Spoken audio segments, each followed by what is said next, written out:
অনেকেই এটা দেখে প্রথমেই মনে করতে পারেন একটি ফুলের বাগান, কিন্তু না, এটি ফুলের কোনো বাগান নয়, এটি একটি ডালের বাগান। বাংলাদেশে হারিয়ে যাওয়া প্রায় বিলুপ্তির পথে যে ডাল, এর নাম হলো অড়হর ডাল।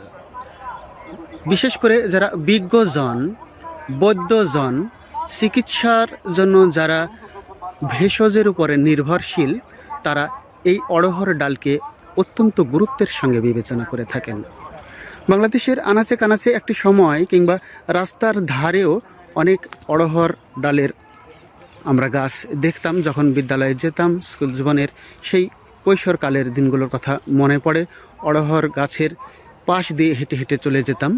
গায়ে অড়হর গাছের সেই পাপড়ি দোলানো স্পর্শ আমাদেরকে আকর্ষিত করত। কিন্তু বর্তমানে কৃষির পরিবর্তন, উন্নয়নের পরিবর্তন এবং যান্ত্রিকতার বিভিন্ন প্রভাবে সেই সকল জিনিস আমাদের সামনে আর পরিলক্ষিত হয় না। তবু বাংলাদেশ ডাল গবেষণা কেন্দ্র ঈশ্বরদীতে যত্নের সঙ্গে, অত্যন্ত যত্নের সঙ্গে সন্তানের মতো স্নেহ, আদর, ভালোবাসা দিয়ে এই অড়হর ডালের আবাদ এখনও চালিয়ে যাচ্ছেন।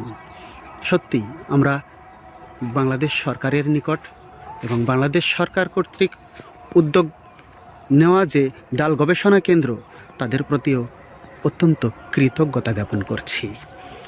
বর্তমান প্রজন্মের অনেক মানুষই এই অড়হর ডাল চিনেন না, জানেন না এর স্বাদই বা কেমন। অনেক অনেক অনেক প্রতীক্ষার পরে একটি পরিবর্তন যখন আসে, সেই পরিবর্তনের মধ্য দিয়ে আমাদের এগিয়ে যেতে হবে, এটা ঠিক, কিন্তু নিজস্ব সংস্কৃতি, ঐতিহ্য, ইতিহাস এগুলোকে ভুলে গেলে তো চলবে না। আমরা চাই আমাদের বাঙালিত্ব এবং বাঙালির যে লালিত সংস্কৃতি, সেই সংস্কৃতির অধ্যায়ের সঙ্গে জড়িত বিভিন্ন রকমের উপকরণ, উপাদান, ফসল, ফল, ফুল, সেগুলো সকল কিছুই বজায় থাকুক।